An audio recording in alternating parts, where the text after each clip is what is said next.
Hi, this is the Where Data Meets Business podcast, in which we discuss how data driven approaches can help you achieve business outcomes bigger, better, faster. We also talk about careers, leadership, entrepreneurship, and the people factor in data and tech. If you like what you hear, don't forget to hit subscribe and share. I'm your host, Sonia Ketkar, former academic and researcher, current consultant, data enthusiast, and forever New Yorker. My guest today is Mariano Allegra, who is the head of commercial strategy at Lawrence Harvey, one of the most well known technology recruitment agencies. In his role, Mariano partners with companies from the Fortune 10 to cutting edge startups building in Gen AI, cryptography, and decentralized tech platforms. Over the past 15 years, he's helped scale world class teams in data, cyber, infrastructure, and software. More recently, Mariano has been instrumental in building impactful AI teams across industries, helping organizations navigate the evolving talent landscape. He's also a recognized speaker at AI summits and a champion for philanthropic causes. Mariano, thank you for being here and welcome to the podcast. Very nice to be here, Sonia. Well, I wanted to get into your background a little bit. How did you get into this current role? Well, I've been with the firm for the past it'll be 10 years in November. I joined this organization right out of school, and I've been with them for that long. I've worked my way up to the SVP of commercial strategy here. Before this, I'd worked in data the entirety of my career, which then led to me leading the New York office for the Lawrence Harvey brand, and now commercial strategy overseeing both LA and New York, about 80 recruiters, and my responsibilities are to work closely with our best clients, some new clients mixed in there as well, and try to find the best recruitment models to service our clients, because over time that has changed significantly, especially over the last 3 years with the, you could call it, ever changing tech talent market. Yeah, and I wanted to actually ask a follow-up question to that. So, how has that model changed with this new tech world? There's a lot that goes into that. I'd argue over the past probably 3 years, we'd seen quite a significant change from the highs of 2021, where people's salaries were going through the roof. Companies were fighting over talent, where it was almost as if the candidate had the power, which I'd say we've flipped back to the company, people getting ghosted, things of these nature. I like this stat. So, CBS released a video probably around a year ago. So, even not even as recent, with all the trade wars and static workforce that has been basically all over the news. Back then, they released this video where it said at the height of 2021, for every job post you saw, 8 out of 10 were getting filled. Since then, it's dropped to 4, and this video is old, so I imagine it's even lower. It's changed so much, especially over the past year, even more so, because now you got the popularity of the static workforce, and we're also seeing companies like the market leader is winning in most every category, and they're separating the distance between second place, because there's only enough buyers right now for market leaders in those very little segments. So we're seeing that separation, which means less people are getting hired into them. And that makes the market a lot more competitive, which leaves a lot of people without work.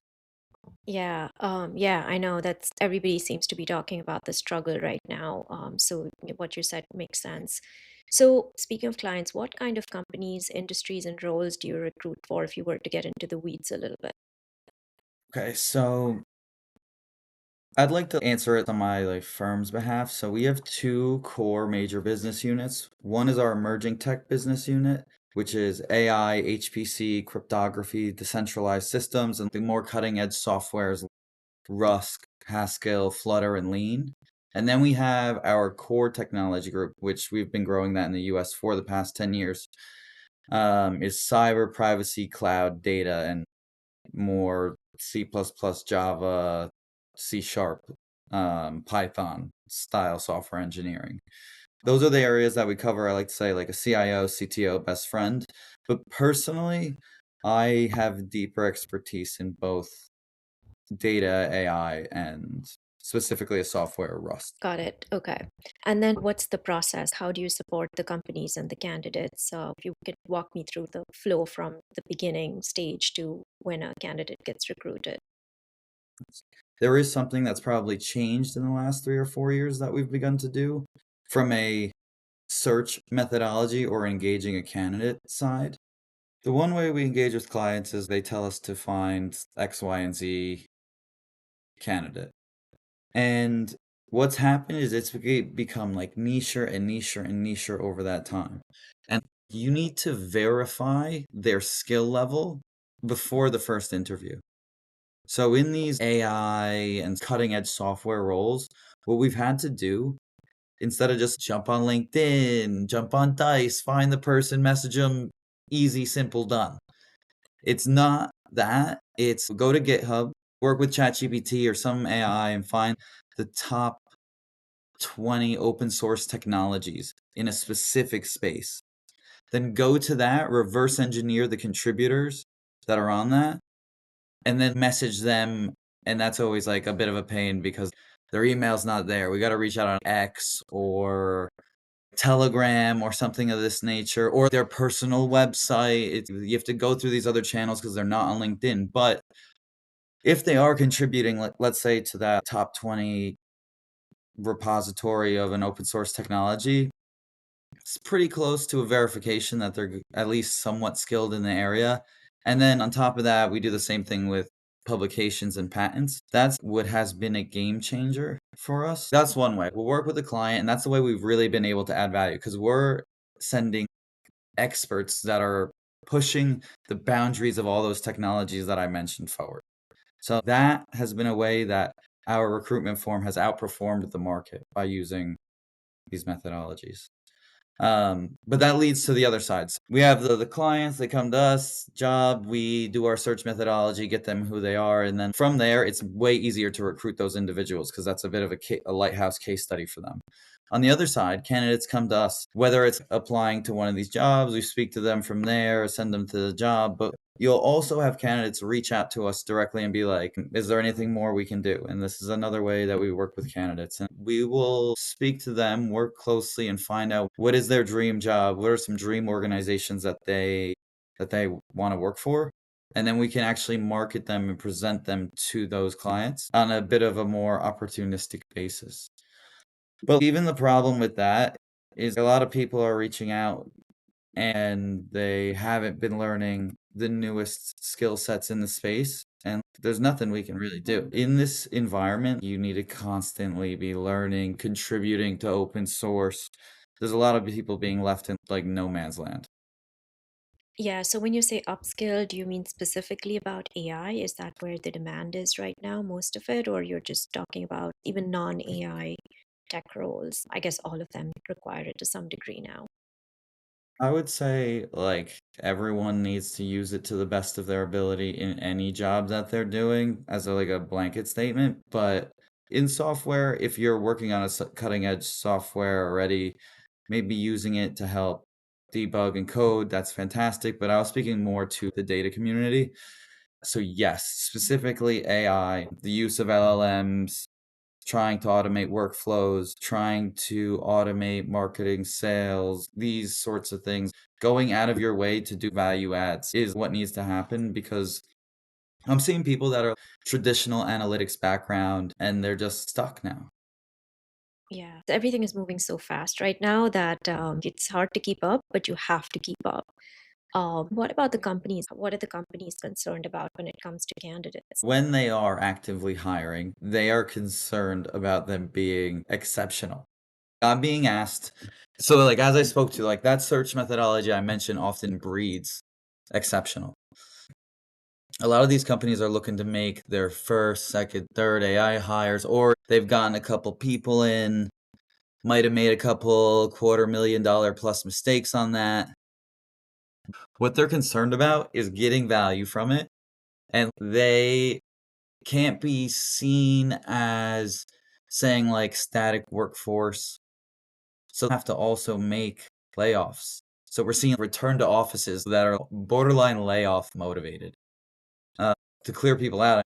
And then what they'll do is, like, everyone's trying to get lean, get productive, and where they can make these layoffs, they'll invest in an AI function. That's why a lot of organizations we're seeing going after marketing and sales as fast as they can. Some researchy positions, some business analyst sort of stuff. They can keep the numbers down, and the hope is that the AI captures the productivity losses by its gains and it stays net or even better, and they do it with less headcount. Pulling the trigger on the first hire is tough. So you need a badge of verification because you might not know yourself. Someone could say the right things, but if there is not some level of technical verification, it makes it difficult for people to pull that trigger. And that's what we're looking at, and that's why the bar is so high. And there's tons of talent out there. Do yourself a favor and contribute to open source, get back into research, find a way to learn and brag about what you're doing in that space, or you're gonna be looked over. So if I understand what you're saying correctly, it's like previously companies when they were in hiring mode and hiring a lot more than they are right now, they used to be more willing to then go through the technical interviews and all of that. And now they want you to preempt some of those and just start right at the beginning and be like, okay, let's find people with almost guaranteed technical competencies. So I guess that's front loading it a little bit more than it was in the past. That's really interesting. Another thing that I had seen in the past is, or even when the hiring stage was really good, I think a lot of companies, and probably more so now, are looking for the plug and play candidates too, right? Like you quickly come in and you start, you hit the ground running, as opposed to having the little bit of a orientation and training program there. When I joined the workforce, there was definitely a lot more of that, and I feel like that has shifted as well. Do you agree with that? Yeah, definitely. We see middle management carved out of a lot of businesses, less junior positions, and more pure staff, principal level, proven, distinguished engineer. That's what's what tech lead.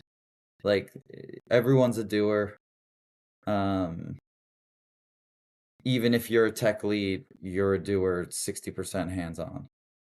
And yeah, middle management carved out, and they just want people that instead of investing and upskilling, which you know what I mean? If you were, as we were speaking right before this, like if you didn't have that technical badge, but you were close and throughout your career you've shown the ability to learn, companies would upskill you and they'd invest in that.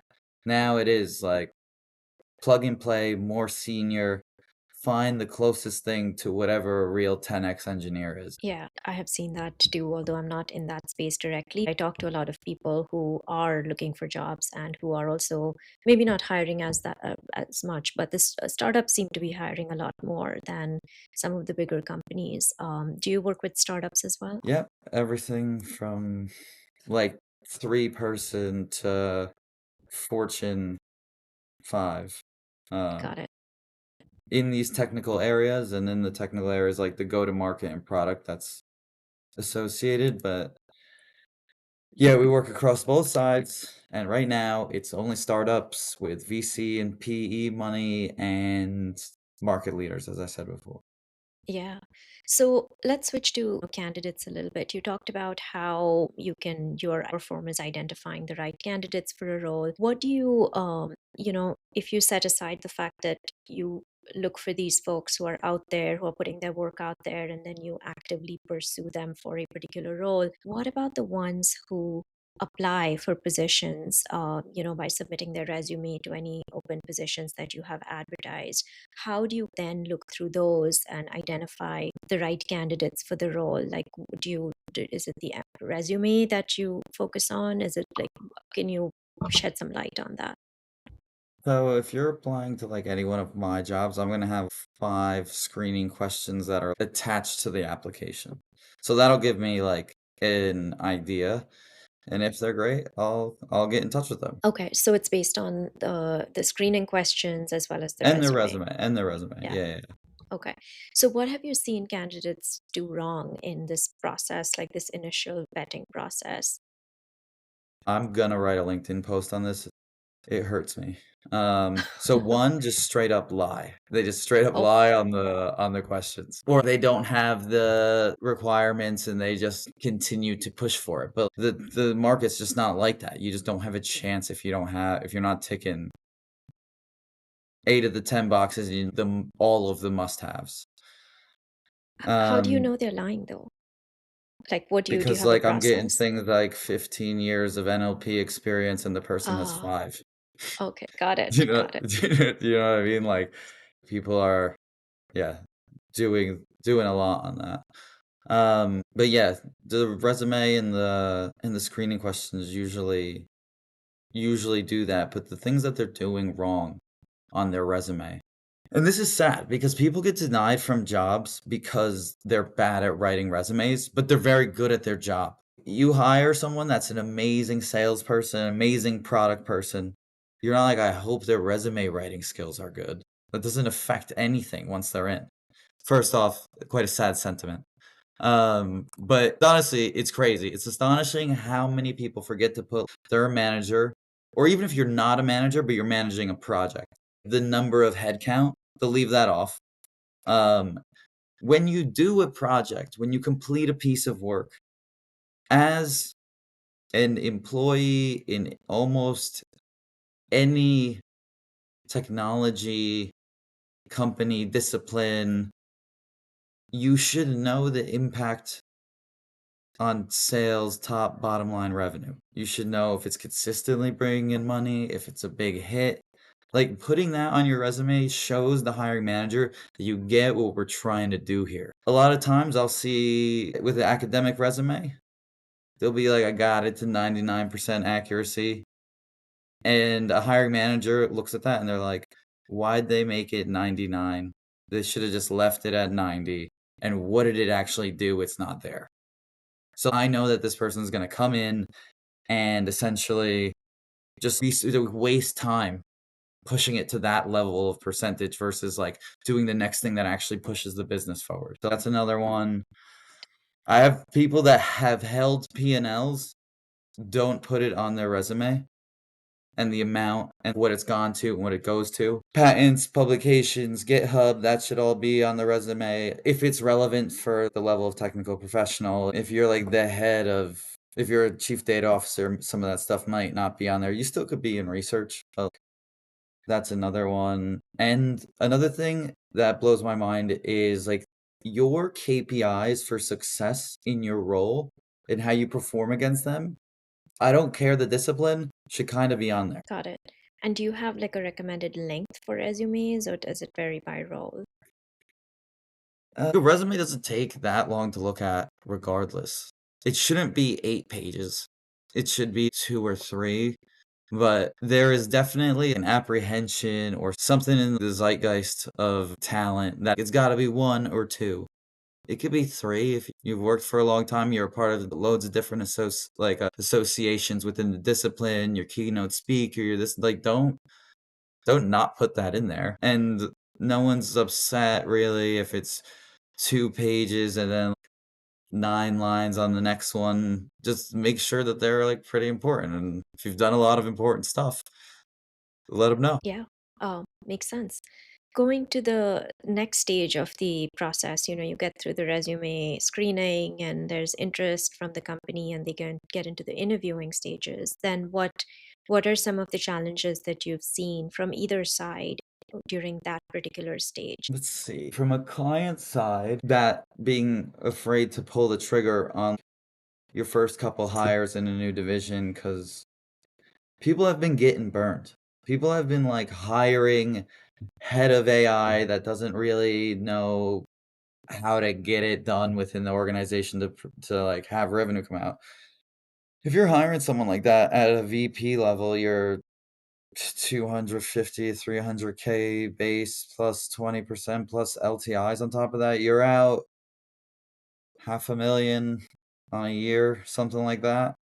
You could have hired them 2 years ago, and now you gotta, like, do it over again, or this person is now hiring someone underneath them, and you want them out, so that burn has made people hesitant, but then you have the CEO on the earnings call screaming about say an AI as many times as they can, so they have to get it off the ground, and it just, like it leads to stalling, and then that person will get hired by another organization, and it restarts, and then things stay open perpetually.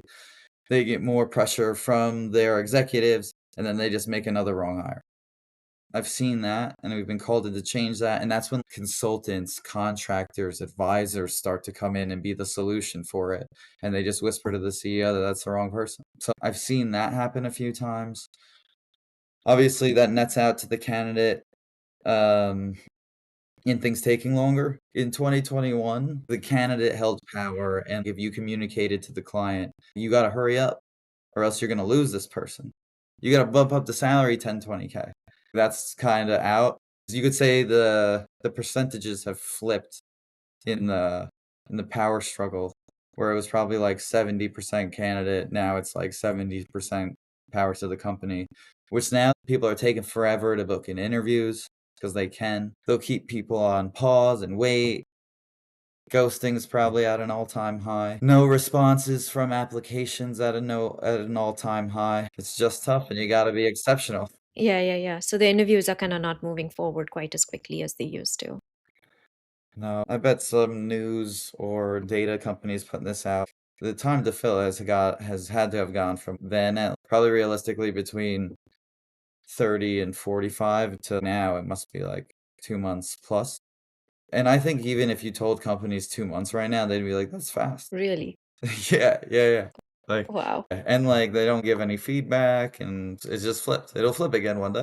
So let's talk a little bit about AI because people are talking about using AI to build their resume and to help them with coding and that sort of stuff. So I'm sure if you're looking for somebody with technical competency, then yes, they can use AI to become or look more competent.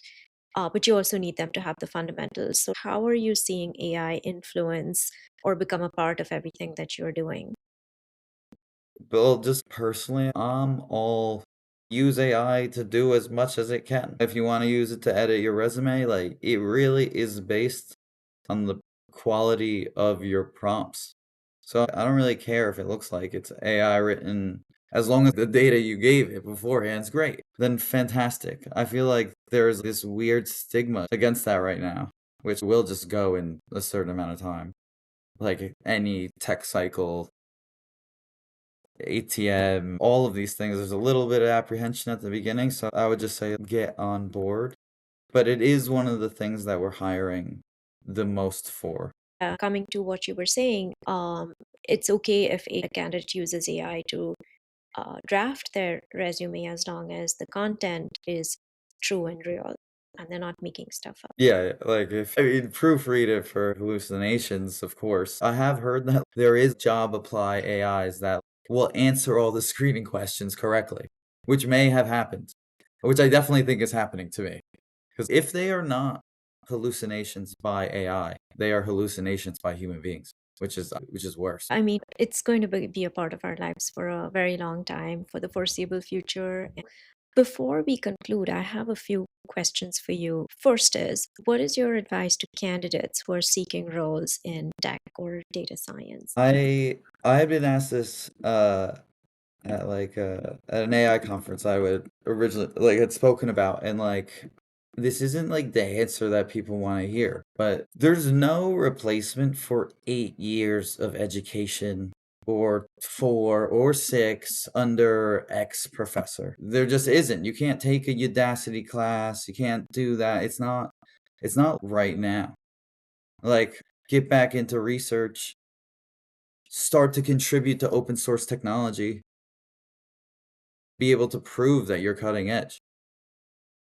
I had been asked that because there are loads of people that are here, it's sad, that are like, they just graduated. They might not be from here.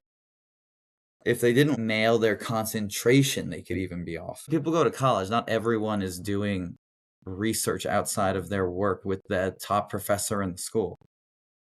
Well, that's kinda what you gotta be, or you contribute to open source technology. I love that because that's a great equalizer. Jump Yeah. on GitHub, find the coolest stuff, and start adding to it. Fix a problem that tons of people need fixed. You'll get request pulls on that, and you'll get a job. I feel like there are a lot of people within the analytics data community that are spending more time begging for a job than working and learning to get better at it.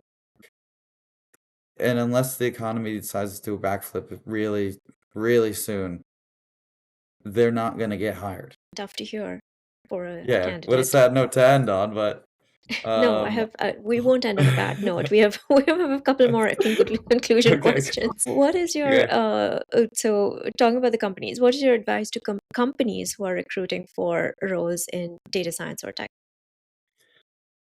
So, through that search methodology that I mentioned, like 75% of these people just aren't on LinkedIn, or the LinkedIn's completely blank, not even their education. So you can find their name, but you don't know what they do, so you can't really work out if this is anything. So from that, like, what companies need to take away from this is that although they do have the power right now, those people are doing the coolest stuff and they're in these little five-man companies working away, complete stealth mode. They're nowhere to be found.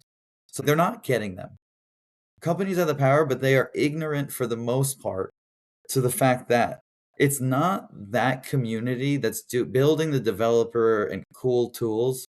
It's not their job to get on the company's radar. It's the company's job to get into that community of talent. And they just don't I haven't seen many companies respect this. I'll have clients call me and they're like, "I need the best AI person in the world, and we're really struggling to get that." And I'm like, very quick couple questions, realize, like, it's being sourced through quite regular methodologies. They don't have anything internally that would help attract this person, like, "We're gonna invest X million dollars into your group when you join as soon as you do a POC for X, Y, and Z, and then unlock that money appropriately." I was like, So it goes both ways then, right? The candidates need to put themselves out there because otherwise they're not going to be seen and not going to be visible, whether it's updating their LinkedIn profiles, keeping them complete, or then joining communities, "No, going on more on GitHub. the company." This now I remember, Yes, it's more yes. on the company. Like, it's Yeah. more like, the candidates need to upskill themselves if they, because that are very public, I would say. But these other ones that are building in the cool community, it's the company's job to get into those smaller communities, and right now, with them having the upper hand, they aren't very quick to do it. And these people, like, the ones that I've mentioned that get identified through these methods and have these badges, they're working and they're so confident in their job market despite how overall tech is cold.